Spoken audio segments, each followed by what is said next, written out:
What's going on, people? Let me clean that lens off a little bit. What's going on, people? It's TRB. Yeah, I got that thing up in there nice and smooth. That's just what I do, people. That is just what I do. You know? One of the things that I wanted to talk about, or not even talk about, just wondering, when you guys that get your own DOT number and stuff like that, do you go through a permit service or do you get your permits yourself? The reason why I'm asking that, and check that out. Yeah, I remember I had that little fake gold chain on. Yeah. Look, got a little chrome. The other one is over there.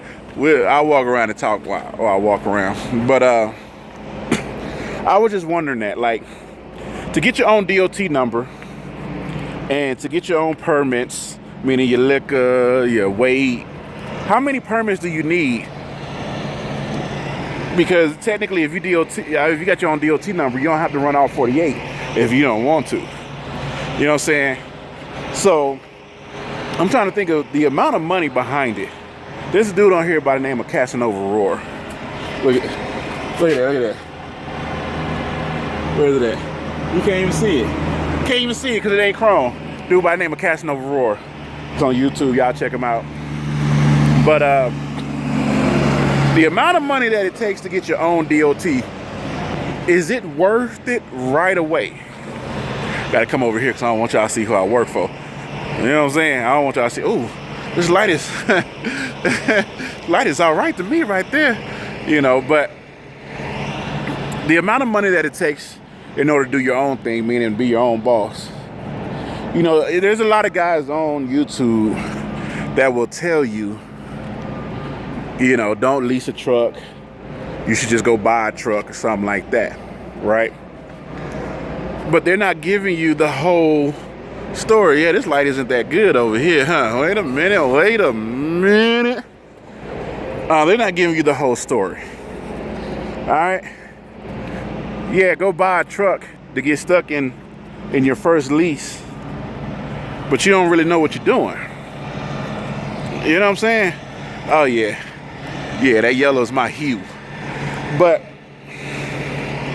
how much money does it actually take in order, after you get your own truck, you get your own DOT number, you get your own tags, your own plates, your own permits, you know, then after you get all that stuff, then what? Like, it'd be dope if one of the YouTubers on here can get that whole thing. If they can break it down to where this is the numbers that they have, not the numbers. My arm got tired. Not the numbers that they assume, but let's say if you are owner-op, how much does it cost to get your permits? How long does it take to get your permits? How long after you buy that truck that you can actually get out there and start driving and making money? See, that's the thing. They tell you to go get your own truck, but they don't give you the whole story, and I want the whole story. You know what I'm saying? I go buy a truck. My note is due 2 weeks or a month after that. So I got 30 days to make it happen. Now, if you got your own DOT number, you technically don't have to get paid from that load that you delivered for 30 days. They have 30 days. I learned that from Casanova Roar. If you're not leased onto a company. If you're leased onto a company, then they might go ahead and give you that money up front since you delivered the load, and they'll worry about getting paid from the company. But if you're running your own DOT, technically, you ain't gonna get paid for 30 days. Right? So that means the amount of capital that you need to run fuel, to get your permits, to get your tags, to get your, just basically get legal so you can start making money. How much money does that take, and how do you get that money? Save it up driving for 38 cents a mile? You know what I'm saying? Like, that don't make sense to me. When you can just go lease onto a company and then stack the capital that you get from that and then maneuver on to getting your own truck and then start getting your tags, your plates, and everything you need to run DOT legal out here and make all kinds of money. Now, not only that, but the relationships that you got to build in order to make money.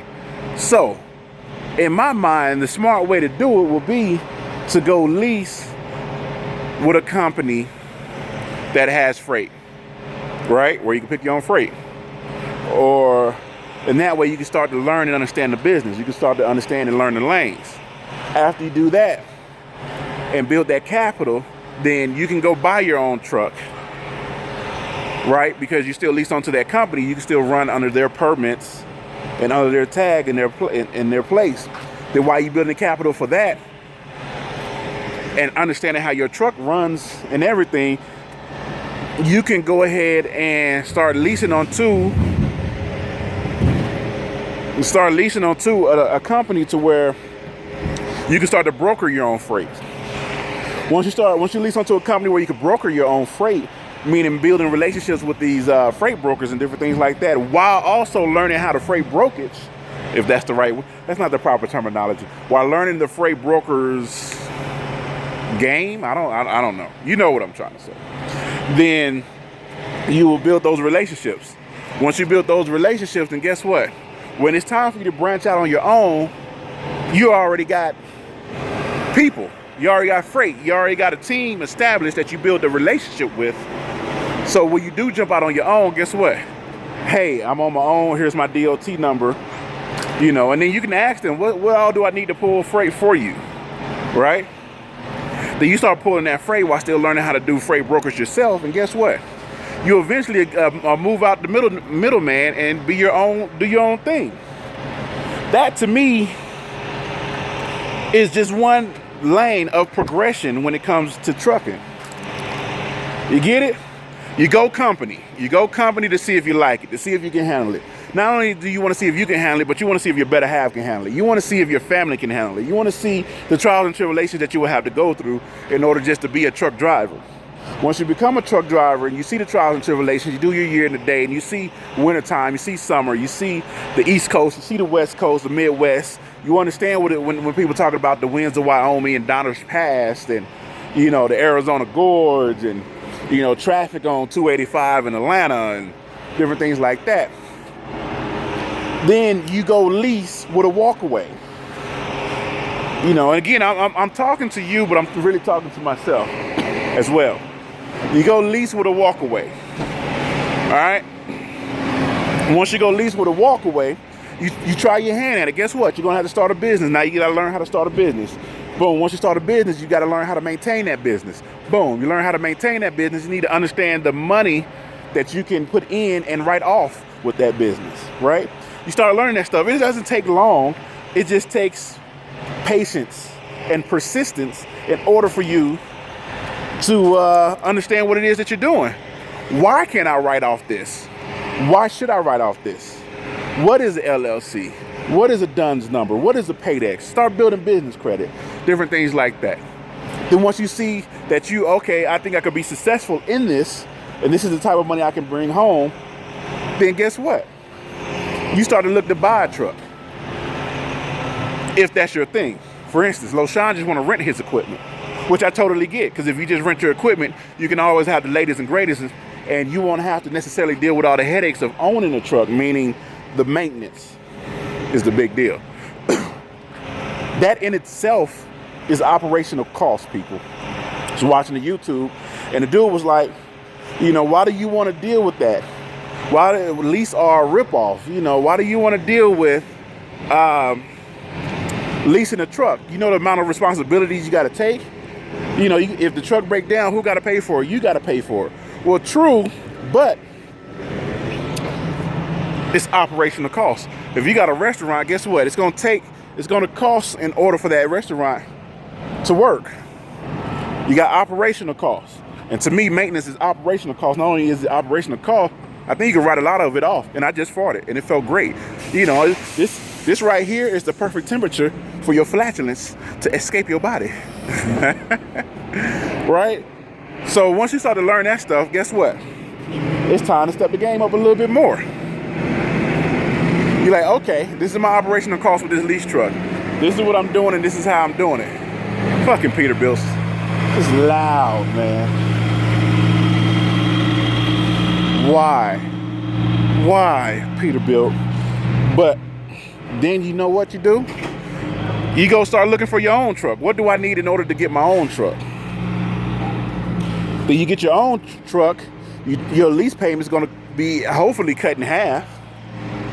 And that money that you're saving, that you're cutting in half, guess what? It's going to go back into the truck. What is it going to go for? It's going to go for maintenance. Right? To get your own truck, then you're still running. You're still making money, you're still bringing in revenue for the household. Right? Then guess what? You go ahead and leave the company that you're with after you feel like you have enough money saved in the bank. Then you go get one of these companies that's owner-op only. You know why? Because it's time to step the game up a little bit more. I mean, there's so many avenues. And once you step the game up a little bit more. And again, it might sound like a lot, but everything I'm talking can happen within 3, maybe 4 years at the max. Same time you pay $80,000 for that college education, you could be a business owner making more than a lot of these college students that's covered out here, unless you know you got the hookup. But you can, once you do that, you start building relationships with the freight brokers, then guess what? You're starting to save up to get your own DOT, your own permits, on everything. You know? That's just one of the ways that you can just come up in trucking. You know? If somebody tell you that there's no money in trucking, if they tell you that and then they be like, hold on, I'm in Walmart. There's no money in trucking, but I just bought a new car. There's no money in trucking, but I'm all organic. I need organic fruits and vegetables. How do you think they get that? That's all I'm saying. So there's money in there somewhere. Now, of course, you're not going to be making the money. You're not going to be making the money, the big money that they was making in the 1960s and 70s. You know, the reason why we got all these laws we got now, because of all that money they was out there making, you know. And also, for the people that feel like they,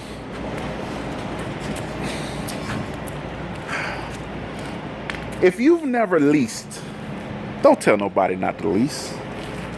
You know? If you never owned a truck, meaning like with your own DOT number, don't tell nobody how to own a truck with your own DOT number. And I say that because if you don't have no experience doing it, if you're afraid to do it, then why are you going to tell other people not to do what you're afraid of? Man, I don't get it. Now, if you say something like, I don't want to lease because I don't want to deal with the responsibility, that's understandable. But for you to tell somebody else not to do it, you know, that's the part that I'd be like, well, if they feel like they can do it, why don't they do it? First of all, if you don't have your own mind together to do what it is that you want to do, and somebody else could just come along and be like, don't do it, man. Look, you got to pay a truck note. You got to pay this. You got to pay that. You've already behind in the game, first off. You know, because I'm going to tell you right now, and I'm pretty sure Trucker Brown, if anybody can verify, I'm going to do my own thing. You know, I'm going to do my own thing regardless. You don't like dude, I like dude. Fuck it, you still my friend. I just know, you know, if it come down to it, you not fucking with him and he not fucking with you. You know, don't go lease. Well, I'm going to go lease. Don't go to Swift. I'm going to go to Swift. I'm breaking the mold, people. You know why? Because I'm not going to let somebody tell me what I can and can't do. I'm not going to let somebody sit here and tell me I shouldn't do something if I feel in my heart that I can do it. You know what I mean? Don't go lease because of whoop-de-whoop-de-whoop. If somebody tell you don't go lease or don't go on a rob or don't do this, they're showing their own insecurities. That's one angle of it. Again, if somebody say don't go lease because, then they're telling you what they're afraid of leasing for. Now, if they say I'm not going lease because, then that's different because they're telling you why they're not doing it. They're not telling you not to do it. They're just saying why they're not doing it. Also, if you get some of these people that's been driving trucks for 15, 20 years and they have such a opinion about leasing and owner-op and this and that, just look at where they at in life. Just look at where they at. If they telling you not to go lease and they've been driving 20 years and they going back to their apartment on purpose, meaning they're going back to their apartment because they mishandled their money, don't listen to them. Now, if you got somebody that say don't go lease or don't do this, and they got 2-3 trucks running, making money, then you might want to take what they say into account. But if you telling me not to do something to better myself, and I look at your situation, and your situation is subpar, and you've been doing it 10 years more than I have, hey, I appreciate you for your opinion, but I'm gonna go do my own thing, you know. And by doing that, these people are gonna wish you fail, because they want to be like, ha, I told you shouldn't have did it. But man, if you succeed, well, that don't happen to everybody, you know. That's why we watching some of these YouTubes, man, and these dudes have these opinions about different companies and stuff like that. And I'm like, yo, have you ever worked for that company? That's how I feel about, like, you know, everybody jump on Swift. I would never work at Swift because blah, blah, blah. But then guess what? 60 to 70 to maybe even 80% of the people that work at Swift Transportation or for Swift Transportation will tell you Swift Transportation is an okay company. They did exactly what they were supposed to do. A lot of people that tell you don't go work for Swift, guess what? Because they heard from somebody. They heard from somebody. Can't never really recall the name, but they heard from somebody. I'm here to tell you my personal experience at Swift Transportation was they did what they supposed to do. I didn't go to Swift Transportation looking to make thousands of dollars a week. No, I went to Swift Transportation to get the experience I needed to, guess what? Go ahead and do what it is that I got to do. If you go into Swift Transportation looking to make thousands of dollars a week, it's not it's a possibility. You know? It's a possibility. But don't shoot for that. Shoot for the experience. I got a YouTube that I put up showing my Swift Transportation check. My Swift Transportation check was $634 plus $170 in advances. So my check was $804. And if you go over there and look at all the people, I can't believe you made, first of all, they didn't read the whole title. Two, they not understanding what I'm saying in the video, but $804 to somebody who ain't got a job is more than enough. You know, for starting off. Can you make more? Absolutely. Absolutely. These people don't tell you where to go to get more money. These people don't tell you how to get more money. All they say is, I make more money. Well, that's great that you make more money. Now tell the people how to make more money. You know what I'm saying? So when I say all that to say this.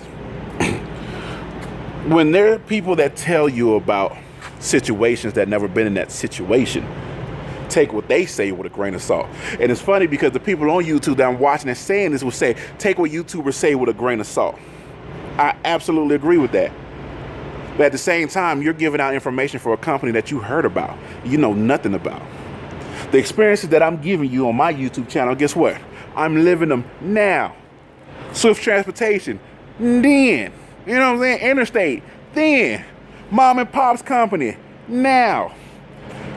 Going to court so I can go back to go lease. Now I'm giving you experience I'm going through now. So anything that I tell is relevant. The information that I have at the time is as relevant as it can be. Is as relevant as it can be. When Jeffrey L. gets on there and talks about Snyder, I listen to Jeffrey L. You want to know why? Because he works for Snyder. When Party Hard get on there and talk about the Green Dragon, you know what? I listen. Why? Because he works for the Green Dragon. Abilene, something like that. You know, when Trucker Brown and LoShawn talk about Prime, why? Because they work for Prime at this moment. So when you hear all these people get on here and be like Snyder versus Landstar versus Prime versus this, and they give their opinions on it from what they heard. Some people do call. Like I think Trucking Coach probably calls to try to get some information, to glean some information. But again, if you're not actually going through it, it's kind of like everything you're saying is hypothetical. If you want to get all hypothetically speaking, this company is da-da-da-da, because you never worked there. You know what? That's probably a whole little tangent in itself. You know, I'm gonna leave it alone for now. All I'm here to say, people, if you want to get in the trucking game, come on. The money is here. You got to have patience. You got to have plan. And you got to be persistent. All right. Trucker Brown say you got to be focused. You got to be focused. You one track mind. This is the plan. Bang. You know what I'm saying? There's so many ways to make money in it. Reefer, dry van, overhaul, oversized step deck, specialty, expedite.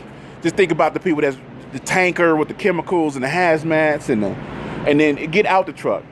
Freight brokerage, dispatch. If you just want a regular 9 to 5 because of family issues, boom, you can just go dispatch trucks and work in that office that's dealing with truck. There's so many different ways to get in the truck, out the truck, and work around the truck. You know what I'm saying? Look, it's TRB. I'm just talking and thinking. Just talking and thinking. That's all. That's all. Some people probably gonna feel some type of way because I said you ain't never worked for that company. So how are you properly gonna analyze, criticize, and about that particular company? Well, you know what? That's just how I feel. That's just how I feel. You know, you want to listen to people that you can relate to, and the reason why I can relate to a lot of people is because they are in the situation that I'm in. But if you are not trying to pursue the things that I'm trying to pursue, if you're not dreaming big, if you're not actually trying to get into trucking to do something better with your life, meaning generational wealth, as Trucker Brown would say, me, I just want to leave something for my kids. You know, if you just sitting in your apartment and you've been driving 20 years, and you can't afford a home, land, you ain't got assets outside of trucking. You know what I'm saying? Then hey, it is what it is. You feel some type of way, you feel some type of way. You can feel free to address me about it, but that's just how I feel. Now, if something was to happen and I end up driving trucks for 10 years and I'm going back to my 1-bedroom studio, y'all gonna know why. But that's not the plan. I don't plan on driving trucks for 10 years. 10 years, I'll be 47 years old, going on 48. No. I'm trying to be that pervert on the beach with my lady looking at hot young women as they jog up and down the beach. Running on sand is the worst exercise you can do because not only are you damaging your body because the amount of calculation in your knees, your hips, your ankles, your feet, and your toes. You know what? I'm sorry. I know I said I'm going to let y'all go. I'm out of here, people. Y'all take it easy. TRBZ. Thank you for stopping by.